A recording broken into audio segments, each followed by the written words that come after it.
कितना सुंदर लगता है कि व्हेन यू प्राउडली से Yeah.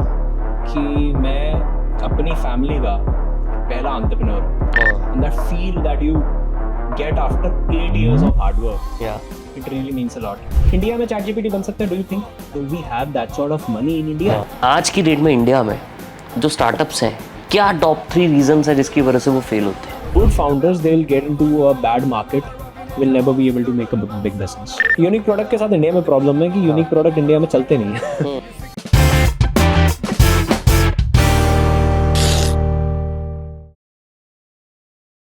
नितिन जोशी भाई, आप में इतना जोश भरा हुआ है, इतनी वीडियोस में जो आप एक जोशीले अंदाज में जो वीडियोस बनाते हो, सारा कुछ सीखने वाले हैं आज आपसे कि आपकी जो कंटेंट की जर्नी रही है. 94 डेज में आपने 1 मिलियन अचीव कर लिया था इंस्टाग्राम पे. कंसल्टिंग का आपका बैकग्राउंड रहा है, फिर आपने खुद के फूड के अंदर स्टार्टअप्स किए हैं, इतने फाउंडर्स का, एंटरप्रेन्योर्स का नेटवर्क है, सब कुछ सीखने वाले हैं. बट सीखने से पहले एक फटाफट से प्लेज ले लो कि जो बोलोगे सच बोलोगे, सच के सिवा कुछ नहीं बोलोगे. किस पे हाथ रख के लेना? कि बस अपने मन पे, अपने भगवान को, जिसको मानते हो उसको मान के कर लो आप. जो बोलेंगे सच बोलेंगे. Thank you so much for having me here, means a lot. और आपसे चर्चा हो रही थी, बड़ा मजा आया आपके बिजनेस के बारे में बात करके समझ के. And it is actually very fascinating.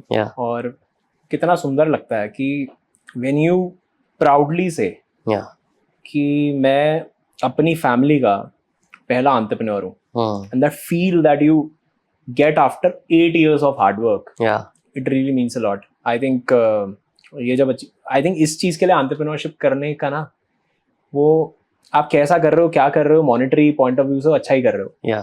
But जब ये बात बोलते हो ना आप, आई थिंक इससे ज्यादा वेटेज किसी चीज की नहीं है. That I come from Karnal with both of my parents in government jobs, and I am the first founder, first entrepreneur from my family, and I've made this.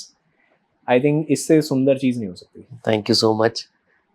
ये जो सुंदर चीजें जो हमें दिखती हैं, उसके पीछे बहुत सारे फेलियर्स भी होते हैं, है ना? That is right. बहुत सारे लोगों का स्ट्रगल भी होता है, जो कि आप ऑन ए डेली बेसिस काफी स्टार्टअप से जब इंटरेक्ट करते हो तो आप समझते भी हो कि यार क्या, कहाँ पे क्या दिक्कत आ रही है, किसको क्या प्रॉब्लम आ रही है.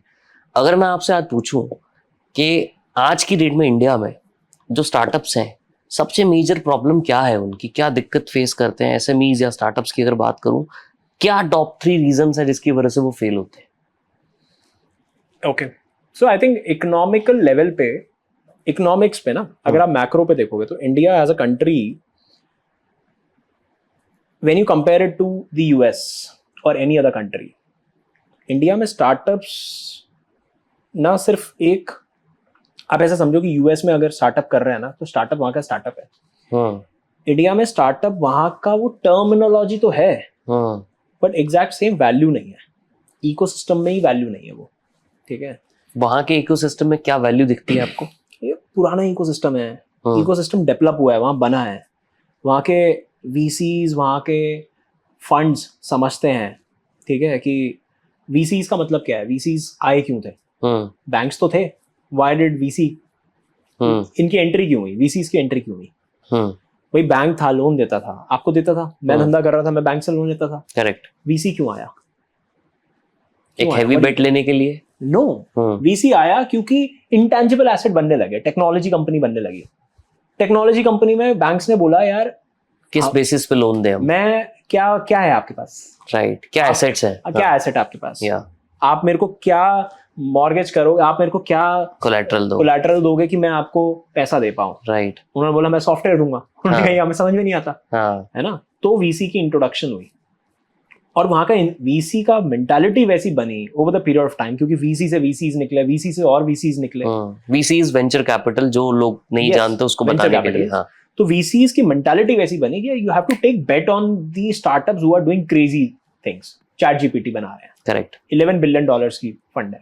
$11 billion की फंड है, है ना. इतना पैसा मिला हुआ है. लो जी, ये तुम्हारे 90 करोड़ रुपए दे रखे, 90,000 करोड़ रुपए दे रखे हैं. Make ChatGPT, make OpenAI. तो this is the sort of thing that you would expect in the States, European markets, Japan. India में वी आर इमिटेटिंग दिस. यहाँ पे एक्सेस ऑफ कैपिटल नहीं है यार उतना. सॉरी इस video को इंटरप्ट करने के लिए, बट यहाँ तक आ गए हो तो कुछ ना कुछ तो सीखा होगा और अच्छा लगा होगा। तो प्लीज़ चैनल को सब्सक्राइब कर दो, लाइक कर दो, शेयर कर दो, कमेंट कर दो, और ये ज़रूर बता दो कि अभी तक के पार्ट में आपको क्या अच्छी चीज़ लगी और क्या ऐसी चीज़ें लगी जो हम इम्प्रूव कर सकते हैं, ताकि हम अगले पॉडकास्ट को और बेटर बना सकें और आपके लिए अच्छी वैल्यूएबल इंसाइट्स को ला सकें। If you go for VCs के साथ में भी यही है, ठीक है, we are validating, second is we validate the west. जो वेस्ट में हो रहा है वो अगर यहाँ होगा तो कर लेंगे। अब मैं अभी ऑफ बिजनेस की हमारी बात हो रही थी, ठीक है, तो ऑफ बिजनेस मैं इनकी हिस्ट्री पढ़ता हूँ, आशीष मोहपात्रा जी, Nitin Jain ji, all of these guys, ये लोग आईआईटी से हैं, आईएसबी से हैं, मैकेंजी टॉप है कंसल्टिंग फर्म में काम करा हुआ है, इन्वेस्टमेंट बैंक कर रहे हैं। राइट। क्या लगता है कितना मुश्किल होगा ऐसे आदमी के लिए फंड रेज करना? कुछ भी नहीं, क्या है उनके लिए, तो वन क्लिक है। वन क्लिक है। दे टुक 70 rejections initially just because of one thing कि यार ये ना वैलिडेट नहीं हो रखा आइडिया वेस्ट में। यूएस का कोई कंपैरिजन दिखाओ। हाँ, कि यूएस में तो चल नहीं रहा B2B यार, e commerce, what are you doing here, it is not going to work, क्योंकि इसका कोई प्रूफ ऑफ कॉन्सेप्ट नहीं है यूएस में। सो आई थिंक ये मेंटालिटी जो है एक, इसकी वजह से कई सारे नए आइडियाज जो निकल सकते हैं वो निकल नहीं पाते है ना। तो उस तरीके का कल्चर माहौल नहीं है। अब फेलियर होने के ये एक्सटर्नल रीजन हो सकते हैं, इंटरनली अब आदमी डर भी जाता है फिर इस वजह से। If I want to get into the ecosystem, हमारे कानून भी वैसे, बैंक्रप्सी लॉ हमारे वैसे नहीं है। अभी मैं वीवर्क को पढ़ रहा था, उन्होंने फाइल कर दी बैंक्रप्सी की, यार हमसे नहीं हो रहा, हम अपना नहीं दे पाएंगे, हम पैसा नहीं दे पाएंगे, हो गया हमारे, we don't have money. IPO ले आए आप 50 बिलियन का, 2 बिलियन पे आ गए आप, आपने 48 बिलियन वैल्यू खो दी है मार्केट में, ठीक है, और अब आप कह रहे हो हम बैंकरप्ट हो गए। So laws over there are so easy, lenient for startups. India में डरता भी आदमी इन सारी चीजों की वजह से। आई थिंक ये रेगुलेशंस, पॉलिसीज जो कि over the period of time improve हो रही हैं, plus I think this ecosystem of imitating the west is there in India. सो क्या यही रीजन है कि इंडिया में अभी तक कोई मेजर प्रोडक्ट कंपनी नहीं निकल के आई? जैसे मोस्टली हम जो यूज करते हैं, जीमेल यूज करते हैं, वो यूएस का है, आप फेसबुक यूज कर रहे हो, इंस्टाग्राम यूज कर रहे हो, उबर इनफैक्ट यूएस से आया इंडिया में, तभी इंडिया में ओला आई, देखा जाए तो। क्या रीजन है कि इंडिया में अभी तक प्रोडक्ट कंपनीज जो वर्ल्ड वाइड लेवल पे अडॉप्ट नहीं हो पाई, नहीं बन पाई आज तक? यही सिंगल मोस्ट रीजन है। और एक्चुअली देखो, ब्लेम नहीं है ये, imitating the west has taken our economy from somewhere to somewhere, ठीक है। अगर हमने यूएस को कॉपी करके कहीं पहुंचा दिया है इकोनॉमी को, तो हम यहाँ से आगे चले जाएंगे, जो वो कर रहे हैं उनसे ज्यादा बेटर कर लेंगे। ये तो समझ में आता है, इंडियंस लगे पड़े रहते हैं काम में, मेहनत ज्यादा करता है। इनफैक्ट इन सारी कंपनीज के सीईओज भी देखोगे तो इंडियंस ही हैं, ठीक है। प्रॉब्लम है कि, प्रॉब्लम नहीं है एक्चुअली, ये we are too new in the system. हमारे यहाँ आज से 15 साल पहले स्टार्टअप जैसी टर्म थी नहीं, राइट। 10 साल पहले तक स्टार्टअप जैसी जब टर्म आई थी तो पेरेंट्स कमरे में बच्चों को बंद कर देते थे, स्टार्टअप नहीं करने देंगे, ऐसे था, भाग के शादी कर ली। बिल्कुल। तो जिहाद था वो, कि नहीं जी शादी कर लेगा ये, स्टार्टअप नहीं करने देंगे, ठीक है। जोक आते थे, यूट्यूब पे वीडियोस बनती थी, बच्चा क्या करता है जी, फाउंडर, स्टार्टअप फाउंडर है तो इससे शादी नहीं करानी, ठीक है। अब जाके शार्क टैंक के बाद पिछले 2-3 साल मैंने इतनी रिजेक्शन फेस की इसी चक्कर में कि आपका खुद का बिजनेस है, नहीं होगा। टीसीएस में जॉब कर रहे हो तो शादी हो जाती। एग्जैक्टली, ये होता है। और ये आज तक हो रहा है, लेकिन अब जाके थोड़ा होना बेटर हुआ है ना। शार्क टैंक की वजह से लोगों को समझ में आ रहा है, नंबर ऑफ स्टार्टअप्स बढ़ गए कंट्री में, और उसी हिसाब से कैपिटल भी बढ़ रहा है, और उसी हिसाब से कंट्रीब्यूशन भी बढ़ रहा है टू जीडीपी, ठीक है। तो ये तो हो ही रहा है, लेकिन हाँ, ये सोल मोस्ट रीजन है। लेकिन मुझे लगता है इससे ज्यादा इंपॉर्टेंट होता है value. Me as a founder, जब आप वैल्यू इनहेरिट करते हो ना, तो वैल्यू इनहेरिट करना बहुत डिफिकल्ट होता है। What do you mean by that? When I'm sitting in the US, जब मैंने बोला कि VCs क्यों आए, तो VCs इसलिए आए कि VCs ने बोला यार टेक्नोलॉजी में वैल्यू, इसमें ना कुछ बनेगा, there is this intangible thing जिसका मैं एक नंबर निकाल सकता हूँ, ठीक है। I can see it growing to this number, I can see इससे इतना वैल्यू क्रिएट होगा। तो जब हम ये वैल्यू सिस्टम की बात करते हैं ना, कि यार we are there to create some value. Open AI आया तो उसने बोला मैं वैल्यू क्रिएट करूंगा, अनलॉक कर दिया उसने एक नया वैल्यू। सोशल नेटवर्क आया, फेसबुक आया, Mark Zuckerberg didn't know how to create revenue out of it, नहीं पता था कि इससे पैसा कैसे बनेगा, क्यों, वो पहला था। जी गूगल आया, गूगल को पता नहीं था इससे पैसा कैसे मिलेगा, कॉलेज प्रोजेक्ट था वो, ठीक है, इनको मालूम नहीं था हम करने क्या वाले हैं। इन लोगों ने क्यों शुरू करा, वो इनहेरिटेड वैल्यू जो आ रही थी ना स्टीव जॉब्स की, बिल गेट्स की, ऑल ऑफ दीज गाइस, वो ये थे कि यार बनाओ, you are delivering the value. India में जो वैल्यू पहुंची है ना, वो जो वैल्यू पहुंची है यहाँ तक, वो थोड़ी मोल्ड हो गई है, वो हो गई है वैल्यू से वैल्यूएशन, वो हो गई है वैल्यूएशन कैसे बनती है। अब हम लोगों को देखो, एक चीज तो ये है कि हमें जल्दी जल्दी पैसा बनाना है, सबको बनाना है, तो यहाँ ना फाउंडर 10 साल 20 साल का बेटर नहीं लेता। यहाँ फाउंडर क्या करता है, आप देखना, सारे फाउंडर उठा लो आप, टॉप जिनको आप जानते हो, जिनको आप देखते हो हर जगह टीवी वगैरह में भी ना, आप उनकी गाड़ियां देखो, ठीक है, कहाँ से आ रही गाड़ियां, सेकेंडरी में शेयर जा रहे हैं तो आ रही है, बिल्कुल। आप सेकेंडरी में शेयर क्यों बेच रहे हो, क्यों बेच रहे हो? If I have a company, मेरी $1 बिलियन की कंपनी है, मैं साल का 1 करोड़ का पैकेज लेता हूँ, सैलरी ले रहा हूँ मैं, 1 करोड़ तनख्वाह खराब है, महीने की 7 लाख रुपए 5 लाख रुपए की बेसिक अगर मेरे को पहुंच रही है, अगर मेरी सीटीसी 1 करोड़ 2 करोड़ भी है, तो क्या वो खराब है? बिल्कुल भी नहीं, अच्छी तनख्वाह है। मेरा क्या उससे घर चल जाएगा? एज अ फाउंडर आराम से चल सकता है उससे। तो फिर मैं एक 5 करोड़ की गाड़ी लेने के लिए अपनी इक्विटी क्यों बेच रहा हूँ? क्यों बेच रहे हो आप? या तो बिलीफ नहीं है आपको अपने खुद के प्रोडक्ट पे, no, so you want to make money, वो तो वो वैल्यू इनहेरिट नहीं हो पाई उस तरीके से। जब आप, अब मैं देखो, मेरे को ऐसा लगता है इंडिया में चैट जीपीटी बन सकता है, डू यू थिंक? एटलीस्ट 5-10 साल तो मुझे नहीं लगता बन पाएगा, नहीं बन सकता, नहीं। तब तक चैट जीपीटी बन जाएगा, ठीक है। So why somebody is investing, बहुत लोगों ने वो किया था आर्गुमेंट कि हम बना के दिखा देंगे अपना भारत का चैट जीपीटी। सर आप बना सकते हो, ऑफ कोर्स बन सकता है, but do we have that sort of money in India? Will somebody fund you $11 billion? यार अब आपको 90,000 करोड़ रुपए कौन सी कंपनी देगी? कहीं से आएंगे 90,000 इतने तो मार्केट कैप है इतनी बड़ी बड़ी कंपनीज की, है ना? तो 90,000 करोड़ रुपए आपको कोई टॉप कंपनी भी इंडिया की नहीं दे पाएगी। आपके पास इतना कैपिटल ही नहीं है to test that, correct, and test something which you don't even know कि इसको हमें पैसा कैसे बनाना है, और वेदर इट विल वर्क और not, whether it will actually work और नॉट। क्या गवर्नमेंट इसको रेगुलेट होने देगी? क्या एआई को हम उतना बड़ा बनने देंगे? डिस्पाइट ऑफ दैट, आप यूएस में ये गेम खेल रहे हो, ये बेट खेल रहे हो, इंडिया में नहीं खेल रहे हो, इंडिया में नहीं खेल सकते, इंडिया में इतना कैपिटल नहीं है, and still you have the audacity कि भाई हम नया क्रूटिम जैसी चीज बना देंगे हम तो, हाँ, और 400 करोड़ रुपए लेके आ रहे हो। 400 करोड़ रुपए भावेश अग्रवाल जी ने क्रूटिम के लिए उठाए और पीआर निकाल दिया कि जी हम बनाएंगे, 3 महीने में $1 बिलियन की कंपनी है। हाँ। आप बोलो कि मैं चैट जीपीटी बनाऊंगा इंडिया का, हाँ। भारत विल यूज दिस, आप पीआर ये मत करो कि $1 बिलियन की हो जाएगी, 3 महीने में 1 बिलियन की कंपनी बना दी, बट वो तो वैल्यूएशन ही तो ही ना। This is not creating the value, the idea of not creating the value, but the valuation. तो इंडिया में जो inheritance of this, हमारा जो वैल्यू सिस्टम है ना, that is behind the valuation, not the value, कि मैं कस्टमर को या आपके जिंदगी में क्या वैल्यू ऐड देने वाला हूँ, that is not there. And these are the guys from the top colleges of India. क्योंकि बाकी हम लोग सोचें कि मेरे को स्टार्टअप करना है, या कोई आदमी Tier 2 सिटी में कोई ऐसे कॉलेज से सोचे कि मेरे को स्टार्टअप करना है और $1 बिलियन बनाना है, it is very difficult. I think that is also a big challenge that VC don't invest. VC की बड़ी सुंदर सी चेकलिस्ट बनी है इंडिया में। क्या चेकलिस्ट है? कॉलेज। आपको लगता है कॉलेज के बेसिस पे भी बहुत बायस होता है अभी भी? You name me the startups, $1 billion startup में निकाल दो, रितेश अग्रवाल जी को हटा दो, उनको भी मत हटाओ, उनके पास भी पीटर थियल की डिग्री है, ठीक है ना, फेलोशिप है उनके पास। हाँ, उसके अलावा बता दो आप मुझे एक भी स्टार्टअप निकाल के बता दो जिसमें, एक तो मुझे याद है, बताओ। Vijay Shekhar Sharma, Paytm. He is from DC. हाँ, डीसी ऑब्वियसली, हाँ ऑब्वियसली, वो भी बहुत बड़ा कॉलेज है यार। उसको हल्के में बोलना बहुत गलत बात होगी। He is the guy who did district top in Aligarh. अच्छा। 16 साल की उम्र में डीसी घुस के 19 साल में बीटेक कंप्लीट थी। 3 साल बड़े थे सारे उनके बैचमेट्स। अच्छा। हाँ। This I didn't know. Yeah. So ऐसा नहीं है। And then he started in 1996.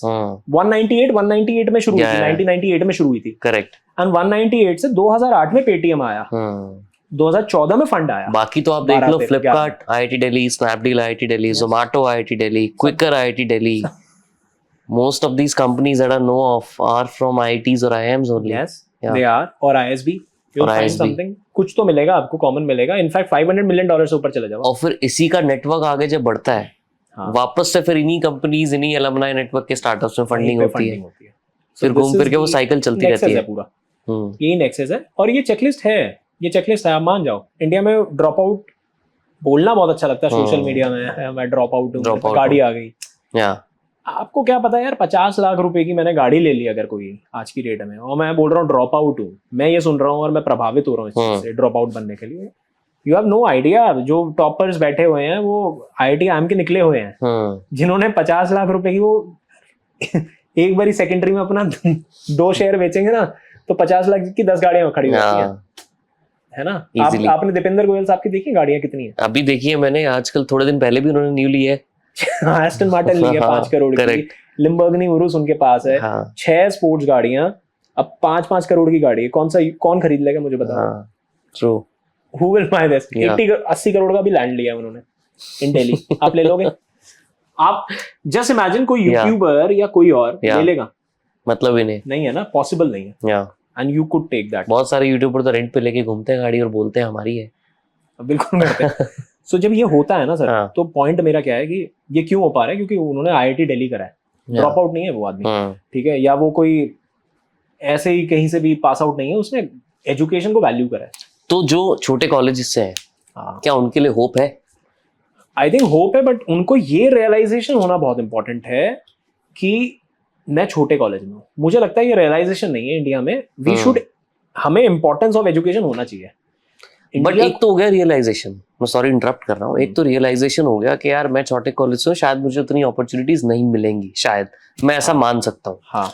दूसरा हो गया, क्या उनकी कैपेबिलिटीज में भी फर्क होता है? जो बंदा IIT दिल्ली से निकला है या IIT मुंबई से निकला है, कहीं से भी, वर्सेस एक छोटे कॉलेज के जगह से एक निकला हुआ, पैशन तो हो सकता है दोनों में सेम हो, बट क्या कैपेबिलिटीज में आपको लगता है कि फर्क होता है?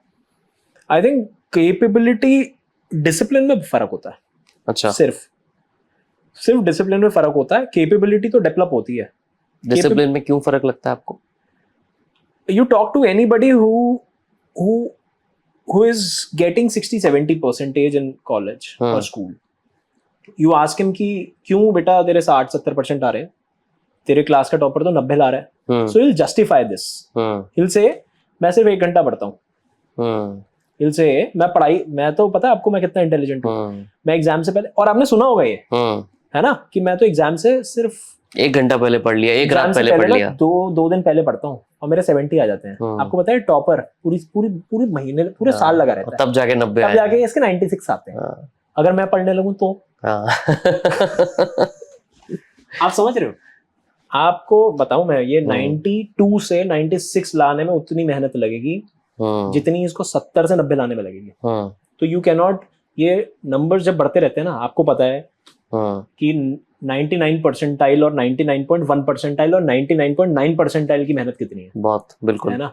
And it is only the मेहनत, it is nothing more than that. अब मेहनत से आपकी कैपेबिलिटी बिल्ड होती है। आपको कोई आपको इस बुद्धि के साथ थोड़ी पैदा हुए हो कि भगवान ने आपको थोड़ी ज्यादा दे दी, इनको कम दे दी, उसको ज्यादा दे दी। It is all the practice. So one is कि मेरे को आज क्रिकेट सीखना है, ठीक है, मैं अब ये भी स्टेटमेंट मैं बहुत लोगों से सुनता हूँ, स्टार्टअप फाउंडर से सुनता हूँ कि भाई साहब हमें जल्दी समझ में आ जाती हैं चीजें, जल्दी समझ में आ जाती है का मतलब क्या है? अब आपको क्रिकेट खेलना है, अब क्रिकेट जल्दी समझ में आ सकता है, मैं आपको बैट दे देता हूँ, मैं यहाँ से बॉल डालूंगा, मैं कहूंगा यूं करना है, 2-3 बारी आपके 100 बॉलों में 4 बारी आप चौके छक्के मार दोगे, यूल से मेरे को आ गया क्रिकेट। अब मैं बोलूंगा सिराज, अपने हमारे जो इंडियन टीम के बॉलर है, मैं कहूंगा इनको बॉल डालो, खेल लोगे आप? नहीं। आप कितने छक्के मार पाओगे? एक भी नहीं, कुछ भी नहीं कर पाओगे आप। मैं कहूंगा आपने बॉलिंग सीख ली, विराट कोहली को आप बॉलिंग डालो। मार दिया तो वैसे बहुत गजब हो जाएगा पर, हाँ? लेकिन अगर एक भी मार दिया वो भी तुक्का ही होगा, ये आपको भी पता होगा, ट्रू है ना, लेकिन आप उसको फ्लॉन्ट जरूर करोगे। तो इंडियन ऐसे है कि अगर मैंने एक भी गलती से कुछ मेरे लिए काम सेट हो गया और मेरे लिए वो चीज बैठ गई तो मैं फ्लॉन्ट करने जरूर आ जाऊंगा, if I have been a mediocre person, कि मैंने जी गाड़ी खरीद ली 1 करोड़ की यूट्यूब से, अब मैं वही 1 करोड़ की गाड़ी 100 बार दिखाऊंगा और 200 लोगों का दिमाग को वैलिडेट करूंगा कि जब मैं कर सकता हूँ ना 40-50% लाके, तो तू भी कर सकता है। That is not true. That is वो, ये सिराज की बॉल पे 1 छक्का लग गया, बट क्या आप 6 बॉल पे 6 छक्के मार सकते हो? When will you become Sachin Tendulkar or Virat Kohli? When you're going to practice, you're going to practice every day. तब आप सचिन तेंदुलकर और विराट कोहली बनोगे। क्रिकेट मैं भी खेल सकता हूँ, आप भी खेल सकते हो, आप भी खेल सकते हो, कोई भी खेल सकता है, ठीक है। थोड़ा प्रैक्टिस करेंगे बेटर होंगे। आपको विराट कोहली साहब या सचिन तेंदुलकर साहब बनने के लिए ना बहुत प्रैक्टिस करनी है। और उन्होंने, मैं फिर से एक बार वीडियो इंटरप्ट कर रहा हूँ, बट ये वीडियो पॉसिबल हो पाई है मेरी कंपनी जिसका नाम है इजी लीड्स। अगर आप नहीं जानते हो तो जाके एक बार ज़रूर देख लेना। हम लोग आपको कॉन्टैक्ट डेटा प्रोवाइड करते हैं। आप किसी को भी रीच आउट करना चाहते हैं, आपको उनका कॉन्टैक्ट नंबर चाहिए होगा, इजी लीड्स आपको उसके अंदर हेल्प करता है। तो एक बार जाके ज़रूर देख लेना, हो सकता है आपकी किसी न किसी तरीके से इसमें हेल्प हो जाए। भी बहुत प्रैक्टिस करी, उनके लिए भी ऐसा नहीं था किसी ने छू मंतर जादू कर दिया था, उनको भी जल्दी समझ में आ गया था। So exactly same with every subject. So that is how the growth mindset works, है ना, कि भैया आपका अगर ग्रोथ माइंडसेट है ना, यू नो कि एक ही चीज है भाई मेरे हाथ में, that is practice, practice, consistency, बार बार कर। मेरे चैनल पे प्लेटू आया हुआ है अभी, ठीक है, मुझे पता है। आपने बोला आपका 3 महीने से you figure out the, did you stop making the videos? No, not. नहीं ना। मेरे से कल कोई पूछ रहा था, हाँ, कल आई was sitting with someone and उनके 5-6 चैनल्स हैं, ओके, और उनके हर चैनल पे 5-7 मिलियन सब्सक्राइबर्स हैं। Very nice. So I was sitting with them and they were very kind enough to host me. Dinner पे था मैं उन सबके साथ, तो मुझे बोले यार आप कैसे बना रहे हो, मतलब आपके व्यूज, ऑब्वियसली वो 5 मिलियन वालों के व्यूज तो बहुत अच्छे ही होंगे ना। अब वो मेरा कंटेंट देखते हैं और बहुत अच्छे से फॉलो करते हैं and they get value out of it, right. तो मेरे को बोले कि यार आपके तो व्यूज अभी तो बहुत कम है। मैं बोला हाँ, कहते यार आपको फील नहीं होता कि यार इतने कम व्यूज आ रहे हैं और उसके बावजूद भी आप देख रहे हो, बना रहे हो रेगुलरली? तो मेरा आंसर था, मैंने कहा मतलब मैंने कभी सोचा ही नहीं कि मुझे रुकना है, मतलब why would I thought to stop it. मैं कभी स्टार्ट इसलिए थोड़ी किया था कि मेरे को 50,000 व्यूज चाहिए तो ही मैं शुरू करूंगा तो बनाऊंगा। So nice. अगर उस तरीके से बनाता तो शायद मैं कभी करता ही ना फर्स्ट एपिसोड स्टार्ट। अगर उसकी गारंटी होती थी कि 50,000 व्यूज आएंगे तो ही बनाऊंगा, वो गारंटी नहीं है। 500 व्यूज आए, अगले पे हो सकता है 50,000 आए, अगले पे हो सकता है 5 लाख आए, अगले पे हो सकता है 5 आए, बट रुकना is not an option. I think that is something that you can do, वही आपके हाथ में। और यही श्री कृष्ण भगवत गीता का श्लोक ही है ना, आपके हाथ में सिर्फ और सिर्फ कर्म है। आप क्या नहीं कर सकते, दैट इज इनएक्शन। ठीक है, अगर आपको रिजल्ट्स नहीं मिल रहे तो आप बस, अगर आपने इनएक्शन चूज कर लिया तो आप गए। When you do action, there is one more thing that happens. You get feedback, you get data. Every day when Virat Kohli plays, he practice. Yes. He gets to know कि अगर मैं ऐसे वाला बैट कर्व करता हूँ ना तो छक्का जाने के चांसेस 80% बढ़ जाते हैं। Let's say. Correct. Versus वो बोल रहा है कि आज मैं प्रैक्टिस ही नहीं करता। अब उसको तो पता ही नहीं चलेगा ना कभी कि मेरा कौन से बैट के फ्लिप करने से छक्का जाएगा। So true. This is the same thing with content and everything else. When you practice every day, when you release content every day, you learn, you get insights which you can utilize to improve upon the next day. So right. वो बहुत important factor है जो लोग miss कर देते हैं। And when you were asking to back to the question, जब आपने बोला कि is there some difference between the capability? You might not, आप अगर एक IIT के बच्चे को, ठीक है, और एक बच्चे को जो IIT नहीं है, उनको बिठाओगे ना, and if you ask this question, what do you think that you are more capable than him? He will not have that answer. You will be subconsciously trained so much. आप as an IITian, and when you practice a lot, जैसे मेरे से लोग पूछते हैं ना, what do you do with your content? I have to discuss with them कि यार what do you think I do? What do you think I get? And then I think यार अच्छा, this is stored in my subconscious which is getting in my involuntary actions now. ये मेरे लिए ऐसा बन गया है बस कि अच्छा ऐसे बोलना है, ऐसी चीज चलनी है, ये होना है, तो ये सबकॉन्शियस ट्रेन इतना हो जाता है। And that is also something जो आप बोल रहे हो, डेटा मिलता है, फीडबैक्स मिलते हैं, और ये फीडबैक सबकॉन्शियसली आपको ट्रेन कर देते हैं, मसल मेमोरी बना देते हैं आपकी, सबकॉन्शियस ट्रेन हो जाता है उस हिसाब से। तो आईटी का बच्चा भी नहीं बता पाएगा, इनफैक्ट ये वाला ज्यादा बता देगा।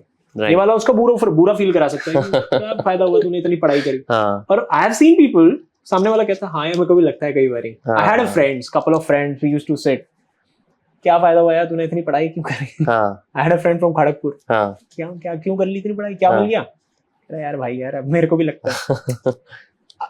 अब आज से 10 साल पहले की बात है ये, अब 10 साल में ये बहुत आगे, वो अपने आप आगे हो गया। क्यों? क्योंकि उसकी आदत बन गई थी, उसको मेहनत करने से प्यार है, मेंटल टफनेस है, वो कैरेक्टर है उसके डिसिप्लिन के थ्रू, पर्सनालिटी बन गई। बिल्कुल सो राइट, कैरेक्टर बन गया, पर्सनालिटी से ज्यादा कैरेक्टर बन गया कि मुझे मेहनत करने से प्यार है। और उसको मेहनत करना बाय डिफॉल्ट लगता है, उसको लगता नहीं कि मैं कुछ अलग कर रहा हूँ, मेहनत is like a ritual for them, a discipline, So a way to true. live. So true. Very Yeah. nicely said. Yeah. Rightly put. But ना मुझे आगे इस पे ये समझना है what maybe is missing in the startup ecosystem in India. We talked about कि failure के रीजन क्या है, कि क्यों नहीं हमारा प्रोडक्ट बिजनेस बन पा रहा है इंडिया में बहुत massive. But how do a person today in India can start a startup? How can someone figure out a gap? आज की डेट में बहुत बिजनेस आइडियाज होंगे, मुझसे लोग रोज पूछते हैं हाँ जी. क्या बिजनेस शुरू करें हम. Okay. मेरे मामा जी से लेके मेरे दोस्त और random people on Instagram send me a DM. So varieties of people. जहां जहां मैं लोगों से टच करता हूँ सब जगह कोई ना कोई मुझसे पूछता है कि यार बिजनेस क्या शुरू किया जाए. Correct. आपसे अगर कोई ये क्वेश्चन पूछे कि क्या बिजनेस शुरू कर सकते हैं, आई एम श्योर आप फिगर आउट करते होगे, बात करते होगे, सोचते होगे.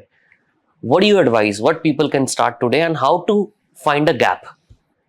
वो फिगर आउट कैसे करना चाहिए? So I think देखो बहुत ही ऐसे एक जेनरिक सा आंसर देता हूँ मैं. हाँ, आप जनरिक दो, फिर मैं उसमें इन डेप्थ में जाऊंगा. पहले मैं आइडिया सजेस्ट कभी नहीं करता. हाँ. जैसे आपने मेरे से पूछ लिया तो मैं अपने स्टोरीज में भी बताते रहता हूँ, आइडियाज के पीछे मत भागा करो, एग्जीक्यूशन समझा करो. ठीक है. आई थिंक एग्जीक्यूशन से इंपॉर्टेंट कुछ नहीं है. मतलब हाँ. मैं क्या आइडिया क्या होता है, मैं आपको बोल दूं जियो जैसी कंपनी बना लो, कंपटीशन कम है, जियो और एयरटेल ही है दो. या can you make it? No. No. आप एयरप्लेन्स बनाने लगो, can you make it? No, you can't. है ना. सो फिर लोग इंडियन. और दूसरा क्या है, education. I think education is one of the point जो इंडिया में नहीं है स्टार्टअप के इन एंड अराउंड अभी भी, and is becoming a very big reason that we are not being able to start, and also we are failing as entrepreneurs. मैं इस पे बात करूंगा थोड़ी सी आगे चल के, बट आई थिंक आइडिया से ज्यादा एग्जीक्यूशन है. आइडिया में सबसे पहले एक जो मतलब स्ट्रक्चर अगर बताएं तो market research is something that is the mandate and the first thing that market research. First thing, good people, good founders, they will get into a bad market, will never be able to make a big business. कभी नहीं बना पाएंगे.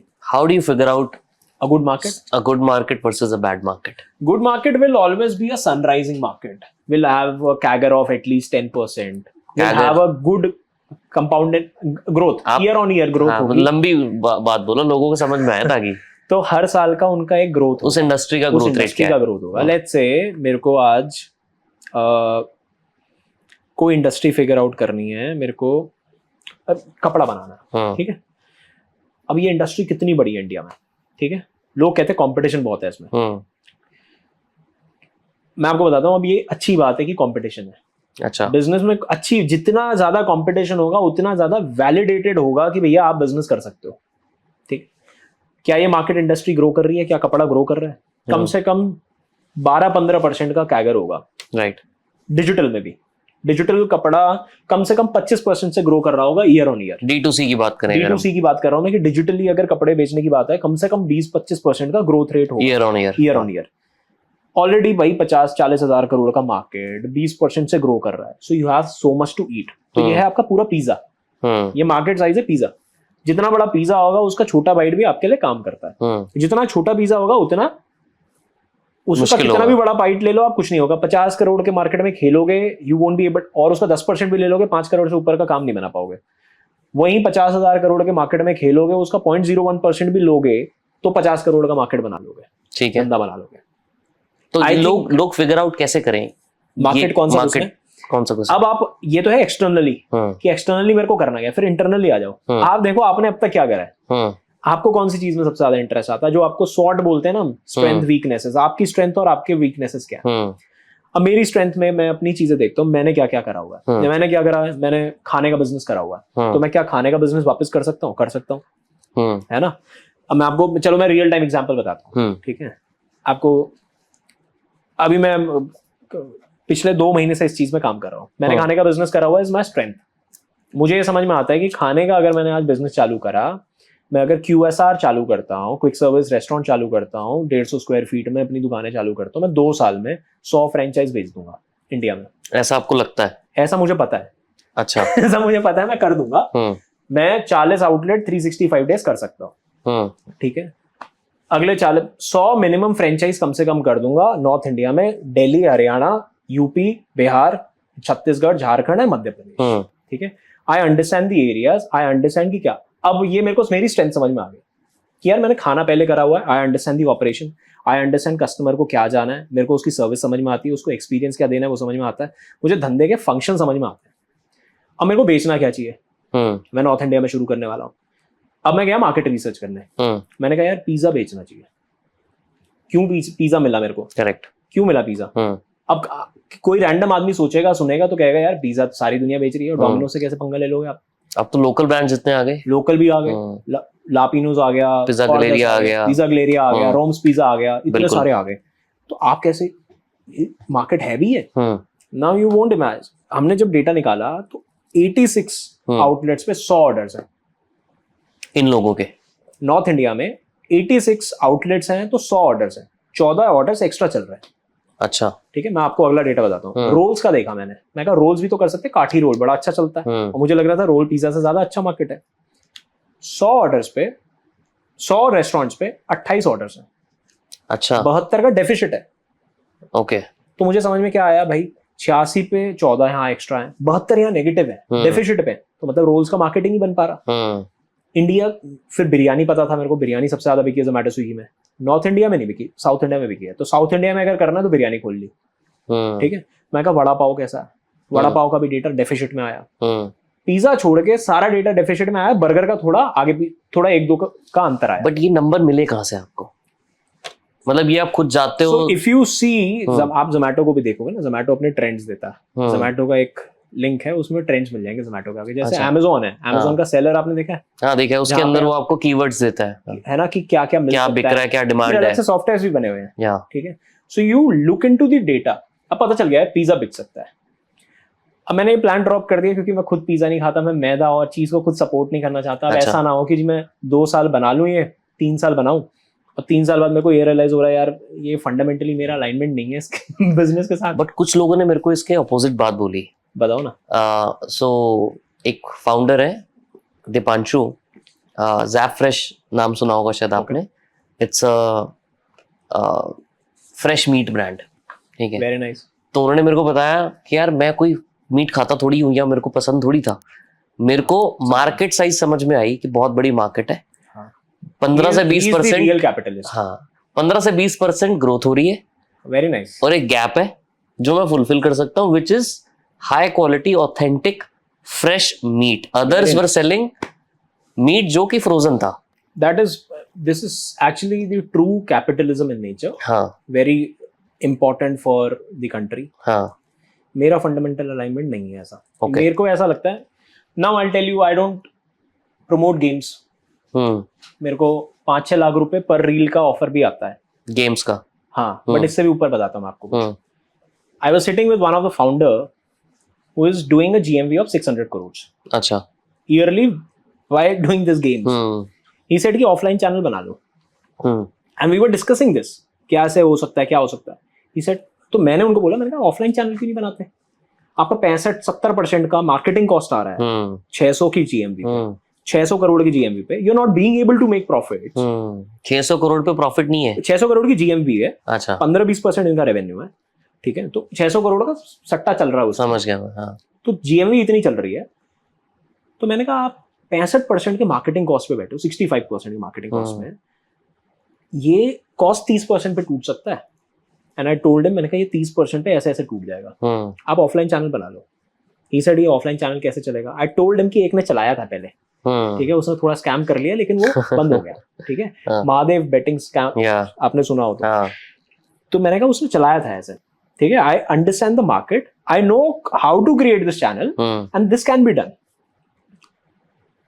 And then just because it was a lose and win game, जहां मैं आपसे पैसा लेके कमा रहा हूँ या, तो मेरे लिए वो अलाइनमेंट नहीं बैठा। I could see I could do 100 crore का काम in another 2 years, I can make 10-15 crore out of it very easily. 4-5 crore 6 crore तो ऐसे ही बन जाते। अगर वो 100 करोड़ भी नहीं होता, 50-40 करोड़ भी होता, तो 5-6 करोड़ रुपए घर पे बैठे बैठे अगर आपको बन गए, तो anybody would, any capitalist nature का बंदा विल कहेगा चलो यार। मैंने कहा यार ऐसा ना हो मैं 2 साल बाद इस गिल्ट ट्रिप में आ जाऊं कि मैंने यार ये क्यों करा, मेरे को तो फंडामेंटल अलाइनमेंट नहीं है, खुद को पिज्जा पसंद नहीं है। हाँ, है ना। तो हाँ। पिज्जा पसंद नहीं है, नहीं पिज्जा मेरे को बहुत पसंद है, अच्छा। बट मुझे ये पता है कि पिज्जा खा के मैं ओबीज होऊंगा, मैं मोटा हो जाऊंगा, मैं मैदा और चीज खाऊंगा तो मैं मोटा हो जाऊंगा। 1.5 साल बाद ऐसा ना हो, आज मैं टारगेट लेके चल रहा हूँ कि मेरे को 100 फ्रेंचाइज खोलनी है 2 साल में। ट्राई टू अंडरस्टैंड दिस, मैं क्या बोल रहा हूँ, ये बहुत होता है। जब मैं ये अलाइनमेंट लेके चल रहा हूँ ना कि मेरे को 100 फ्रेंचाइज खोलनी है 2 साल में, जिस दिन वो टारगेट पूरा हो गया मैं कहूंगा हो गया, मैंने ताली बजा ली, 3 महीने और कट गए। अब मुझे ना, जब पैसा बात नहीं बनती ना आपके लिए, जब ऐसा हो जाता है ना पैसा नहीं है अभी यार, फिर आप जाते हो अपने कॉन्शियस में कि यार अब क्या, what do I do now, do I open another 500, I don't eat my own product, मैं खुद नहीं खाता इसे, मैं खुद नहीं चाहता कि लोग खाएं इसे, और मैं बेच रहा हूँ। आप खुद नहीं चाहते हो जबकि आप खाओ। मैं आपको अभी ये कॉफी पी रहे हैं, ब्लैक कॉफी, आप अगर चीनी डालते हैं इसमें, मैं आपको बोलता कि ऐसे ट्राई करो एक बार, ठीक है, मैं ये बोलता आपको, है ना, क्योंकि मुझे पता है कि वो आपको अफेक्ट करने वाली है, गंदा करेगी, ठीक है। तो आई एम ऑल्सो कैपिटलिस्ट, मैं थोड़ा लॉन्ग टर्म कैपिटलिस्ट हूँ, तो I would want to make something जो मेरे को आज से 2 साल बाद 3 साल बाद जब पैसा या मेरे छोटे छोटे टारगेट्स बात ना रह जाए, मुद्दा ना रह जाए ना, तो तब भी मेरे को ट्रिगर करे कि यार अभी और आगे जाना है, इसको लेके और जाना है, this is going to create value for more people. So आपके लिए बेसिकली जो प्रोडक्ट आप बना रहे हो, जिस बिजनेस में आप जा रहे हो, उससे आपको प्यार या एटलीस्ट एक पर्सनल प्रॉब्लम अगर वो एसोसिएटेड है उस पर्टिकुलर प्रोडक्ट से, या एक पैशन है उस पर्टिकुलर प्रोडक्ट में आपका, तो आपको लगता है वो एक इंपॉर्टेंट फैक्टर है जिसके बेसिस पे आप शायद मोटिवेट हो बियॉन्ड मनी। मेरे को लगता है वैल्यू है, वैल्यू है, पैशन वगैरह नहीं बोलूंगा मैं, पैशन बहुत अंडररेट करता हूं मैं, पैशन में मेरा बिलीव नहीं है ज्यादा, बट मुझे लगता है कि मैं वैल्यू पे बहुत वो करूंगा कि जो चीज के लिए, जो चीज मैं आपको 100% कन्विक्शन के साथ में बेच सकता हूँ ना, समझ गया, 100% कन्विक्शन के, भाई ये बिना चीनी के ही चलती है, ये चीनी के साथ नहीं, तो मैं आपको चीनी के साथ बेच नहीं पाऊंगा उतने अच्छे से जितना मैं उसके बिना बेच सकता हूँ। समझ गया। I think it is my core integral value, समझ लो आप कि यार इसके बिना मेरे को बेचना ही नहीं है ना, कि मैं इसमें चीनी डाल के मैं बेचना नहीं चाह रहा। ठीक है, अब आगे बढ़ते हैं। मार्केट रिसर्च कर ली, हमने फिगर आउट कर लिया कि यार ये मार्केट ग्रो हो रही है, इसके अंदर मेरी स्ट्रेंथ और वीकनेस क्या है, मैं क्या अपने पुराने एक्सपीरियंसेस से मे भी निकाल सकता हूँ जो मैं यूटिलाइज कर सकता हूँ इस मार्केट के अंदर। अब आगे क्या करना चाहिए सामने वाले को? हमने सबसे पहले कर लिया सॉर्ट, मेरी स्ट्रेंथ मेरी वीकनेस, मैं क्या कर सकता हूँ। फिर हमने करी मार्केट रिसर्च कि इसका मार्केट कितना है जो मैं कर सकता हूँ। जिस बंदे ने आज तक कुछ किया ही ना हो, उसके पुराना एक्सपीरियंस ना हो, कोई बात नहीं, उसके पास भी स्ट्रेंथ होगी। क्या स्ट्रेंथ हो सकती है उसके पास? उसको पता होगा मेरे को क्या, जैसे मैं बताता हूँ आपको, आपको गेमिंग करना पसंद होगा, आपको कुछ तो पसंद होगा। अगर आप अभी सिर्फ कॉलेज ड्रॉप आउट हो, कॉलेज ड्रॉप आउट नहीं, कॉलेज में चल रहे हो, आपका कुछ तो इंटरेस्ट होगा, मूवीज इंटरेस्ट होंगी, यूट्यूब में यूट्यूबर बनने का मन होगा, ऐसा नहीं हो सकता ना कुछ मन ना हो, कुछ तो इंटरेस्ट होगा, तो that could be your strength in a way. अच्छा, आप उसमें स्ट्रेंथ तो बिल्ड कर लोगे। और पैशन फॉर समथिंग और livelihood for something is also considered to be a strength. Has to be. दरअसल उसको माना जा सकता है, ऐसे बोलूंगा मैं कि मैं कैसे बताऊं आपको, मतलब मैं इसको दूसरे तरीके से पूछता हूं। मैं समझ गया आपका सवाल, मैं बस अपना आंसर सही से नहीं दे पा रहा कि आपको ना वो स्ट्रेंथ नहीं होगी। Passion, see it is again a very different conversation. मैं आपको दूसरे तरीके से पूछता हूँ, मान लो आज मैं एक स्किन केयर ब्रांड शुरू करना चाह रहा हूँ, ठीक है, लेकिन मेरे को स्किन केयर का कोई बैकग्राउंड या नॉलेज नहीं है, but I am good in marketing, मतलब मेरी मार्केटिंग बहुत अच्छी है, मैं मार्केट करके 5-5 मिलियन पे पहुंच जाऊंगा, मुझे इतना पता है कि मैं ड्राइव करके सेल जरूर कर दूंगा, डन, कुछ भी हो, प्रोडक्ट में बेचना आता है मुझे, बट मुझे प्रोडक्ट बनाना है खुद का, लेकिन उसकी मुझे नॉलेज नहीं है। Very nice. तो क्या ऐसे बंदे को शुरू करना चाहिए skin care brand? You ask yourself, अगर आपको करना है और आप मेरे से ये सवाल पूछ रहे हो, मैं आपसे पहला सवाल ये पूछूंगा कि क्यों करना है स्किन केयर? क्यों करना है? क्योंकि मुझे दिखता है, मैं एग्जांपल दूंगा इसी पे आपको, let's say for argument sake मैं बोलता हूँ कि मुझे दिखता है कि मेरी जो ऑडियंस है ऑलरेडी जो बनी हुई है, वो मेरे को ब्यूटी और फिटनेस और स्किन केयर से एसोसिएट करती है। वेरी नाइस, ठीक है, 5 मिलियन के मेरे सब्सक्राइबर्स हैं, दैट इज योर स्ट्रेंथ। मेरी स्ट्रेंथ है कि मेरे को लोग वो फॉलो करते हैं जो स्किन केयर का रूटीन सीखने आ रहे हैं, समझने आ रहे हैं। अब लेकिन मुझे प्रोडक्ट के अंदर इंग्रेडिएंट की नॉलेज है, बट बनाना कैसे है, उसको फॉर्मुलेट कैसे करना है, वो मुझे शायद नॉलेज नहीं है, ठीक है, उसके लिए मैं डिपेंडेंट हूँ बाकी लोगों पे। It is your strength. Do you consider it to be I strength? will, of course, because you are marketing skincare products to people. आप 5 मिलियन लोगों को लेके आ पाए हो to sell skin care, so it is your strength. तो ऐसे बंदे को क्या करना चाहिए अब? शुरू करना चाहिए, इट इज हिज स्ट्रेंथ. अब इसको मार्केट देखना चाहिए, मेरे को क्या प्रोडक्ट लाना है, क्यों लाना है. फिर मार्केट रिसर्च के बाद आता है मार्केट सेगमेंटेशन, कि मैं कौन से प्राइस पॉइंट पे बेचूंगा, मेरा चैनल ऑफ डिस्ट्रीब्यूशन क्या होने वाला है, मैं कहाँ बेचने वाला हूँ, कौन से मार्केट को बेचने वाला हूँ, मेरा ऑडियंस जेंट्री कौन सा होगा, मेल फीमेल दोनों, ठीक है, कौन से प्रोडक्ट्स आएंगे, किस किस के लिए आएंगे. तो मेरा मार्केट सेगमेंट, अब मार्केट रिसर्च निकल के आ गई, स्किन केयर प्रोडक्ट की 1 लाख करोड़ की मार्केट है. अब उसमें मेरे को ये समझ में आ गया मेरा मार्केट है भैया 1000 करोड़ का. This is my market segmentation. अगर मार्केट में फेस पे लगाने वाली कोई क्रीम 400 की बिक रही है, मैं लॉन्च करना चाहता हूँ 800 रुपए में, ठीक है, तो मेरा टैम छोटा हो जाता है, मेरा टोटल एड्रेसेबल मार्केट छोटा हो जाता है, ठीक है. तो मेरा मार्केट सेगमेंटेशन निकलता है मार्केट रिसर्च के बाद. रिसर्च हम इसलिए करते हैं टू अंडरस्टैंड कि मार्केट ग्रोइंग है, कितना बड़ा है, कितना और बड़ा होगा, कहाँ पहुंचेगा, और फिर उस रिसर्च में से एक अपना सेगमेंट पकड़ते हैं कि भैया ये मेरा प्रोडक्ट इस सेगमेंट को लाइक करेगा और ये मेरा एक कस्टमर पर्सोना बनेगा कि यहाँ का लड़का, यहाँ की लड़की इतने साल का मिलेनियल्स के लिए बना रहा हूँ, 25 से 35 के लिए बना रहा हूँ, 18 से 20 के लिए बना रहा हूँ, या 20 से 25 के लिए बना रहा हूँ, गर्ल्स के लिए बना रहा हूँ, बॉयज के लिए बना रहा हूँ, टीयर 2 टीयर 3 के लिए बना रहा हूँ. मैं पूरे वो डेमोग्राफिक्स निकालूंगा, नहीं जी टीयर 1 के लिए बना रहा हूँ, मास प्रीमियम बना रहा हूँ, प्रीमियम बना रहा हूँ, लग्जरी बना रहा हूँ, कौन से सेगमेंट में बना रहा हूँ, कितने टाइम का पैसा लेके चल रहा हूँ. तो वो मार्केट सेगमेंटेशन आप करते हो रिसर्च के बाद. तो स्ट्रेंथ वीकनेसेस अपना इंटरनल एनालाइज कर लिया, फिर एक्सटर्नल एनालाइज कर दिया कि भैया मार्केट क्या है, फिर मार्केट में अपना सेगमेंट कौन सा पकड़ेंगे, और वो सेगमेंट बहुत इंपॉर्टेंट फोकस है. इसी पे आऊंगा मैं आपको अब सेगमेंट पे. ठीक है, आज एक क्वेश्चन ये पूछूंगा कि अब मान लो मैंने डिसाइड कर लिया कि चलो ठीक है, मेरी स्ट्रेंथ है, मेरे पास ऑडियंस है 5 मिलियन की, मैं स्किन केयर में एक ब्रांड शुरू कर देता हूँ. नहीं भी आता मुझे कि प्रोडक्ट कैसे बनाना, मैं सीख लूंगा. हाँ, बट क्या यहाँ पे, क्योंकि स्किन केयर के इतने सारे ऑलरेडी मार्केट में ब्रांड्स एग्जिस्ट करते हैं, खासकर आजकल जहाँ पे D2C बनाना बहुत आसान हो गया है, लॉन्च करना बहुत इजी हो गया है. लॉन्च करना इजी हो गया, हाँ, बनाना नहीं, लॉन्च करना इजी हो गया. बनाना मुश्किल. फॉर्मुलेशन करने वाले तो बहुत लोग हैं, आपको कोई भी बना के मैन्युफैक्चरिंग करके दे देगा प्रोडक्ट. हाँ. बट क्या डिफरेंशिएशन और एक गैप मुझे अभी भी ढूंढना चाहिए, या मैं मी टू प्रोडक्ट के साथ भी लॉन्च कर सकता हूं कंसिडरिंग कि मेरे पास 5 मिलियन की सब्सक्राइबर बेस है? आप कर सकते हो.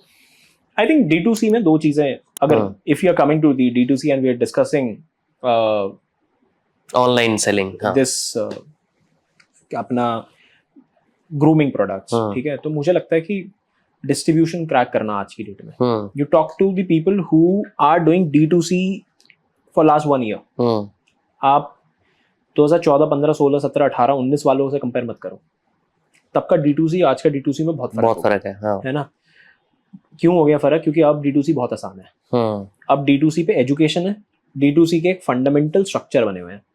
जब ये सब चीजें बन जाती है ना, किसी भी चीज की कोई भी चीज बन जाती है ना, स्ट्रक्चर बन जाता है, तो वो स्ट्रक्चर इजी कर देता है. एंट्री बैरियर खत्म हो गया, हट जाता है. जैसे सर्विस बिजनेस में the entry barrier is buying a laptop with an internet connection. That is all. So you can just start an agency business right away. Correct. Right. So there is no entry barrier. हाँ. या आज से 10 साल पहले, 8 साल पहले अगर आप D2C ब्रांड्स को देखोगे, Amazon, क्विक कॉमर्स तो तब था ही नहीं, but if you talk about Myntra, textile, अपना Amazon का कोई भी सेलर, D2C ब्रांड्स अगर आप बेचने जाओगे ना, तो D2C ज्यादा मार्केट प्लेस वो पागल हो रखे थे, यार भाई प्लीज आ जाओ, come to my platform, get exclusive with me, I will leave 5% margin for you.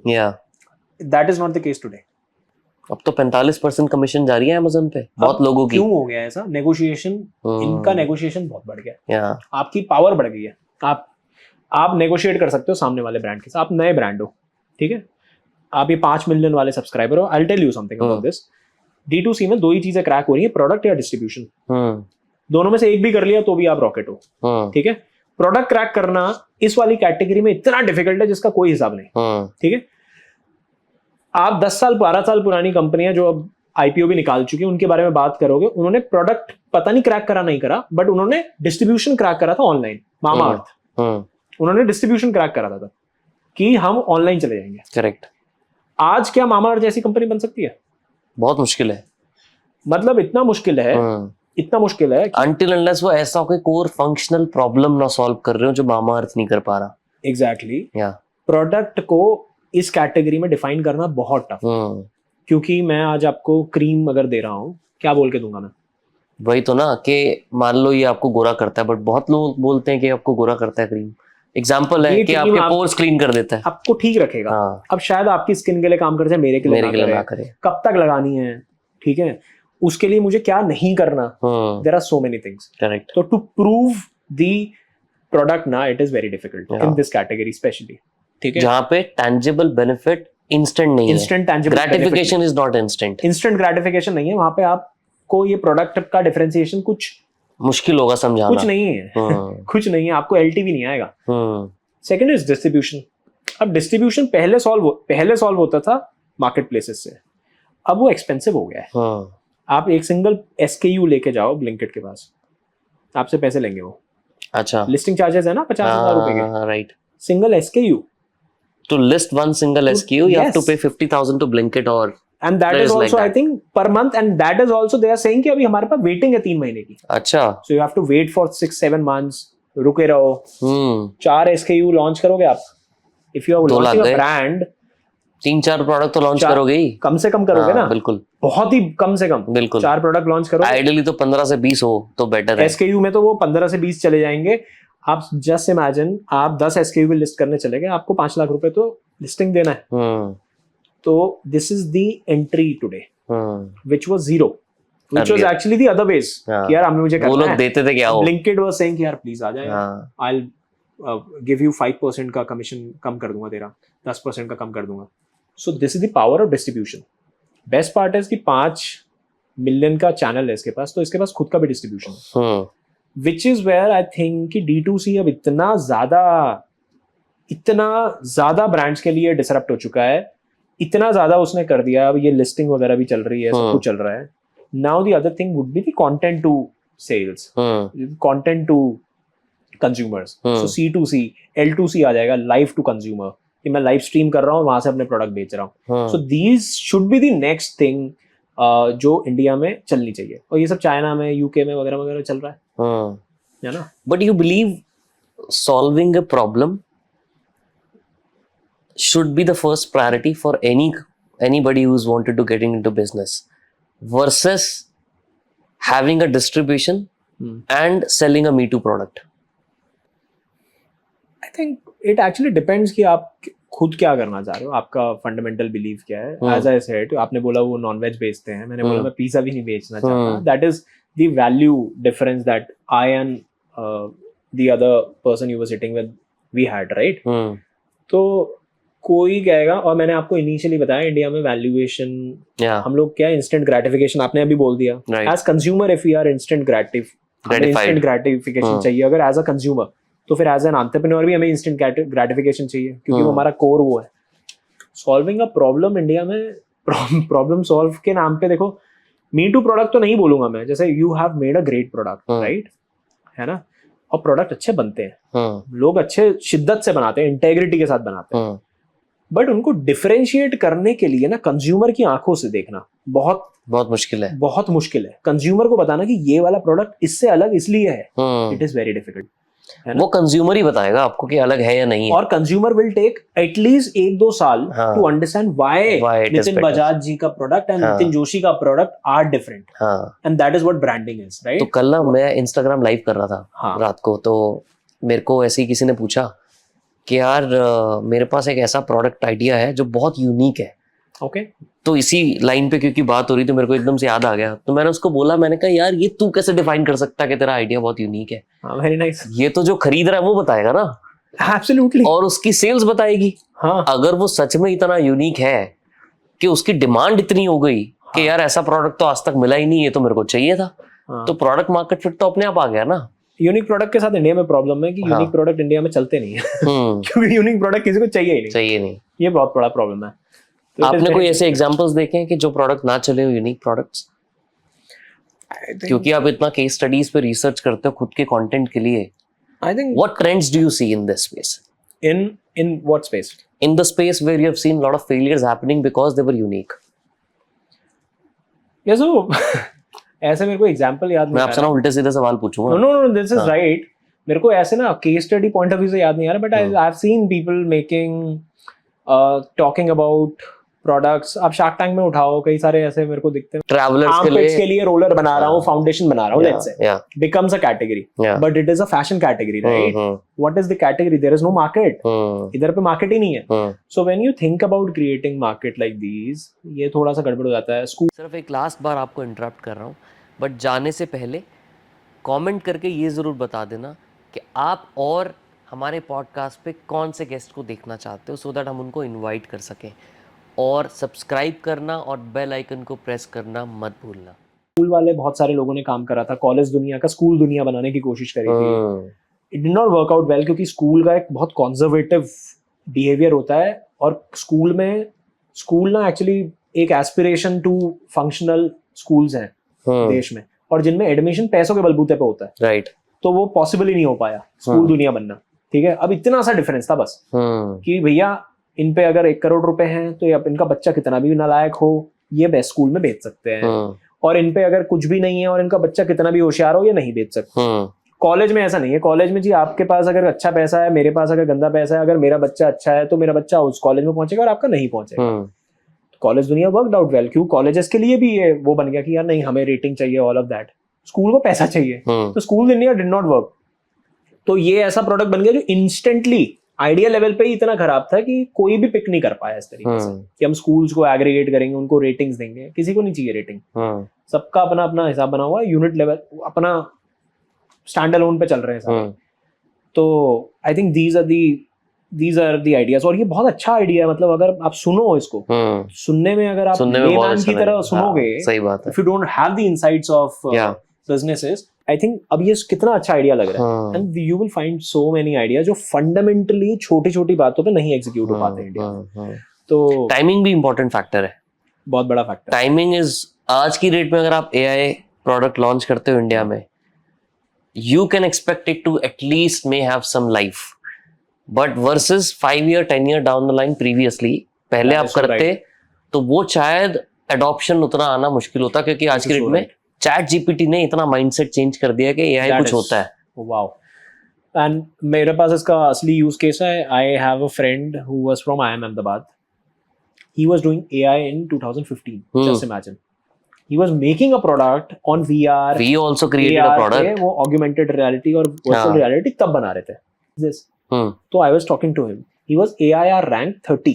Oh my God. I am IIT Bombay and Crazy. then IIM Ahmedabad.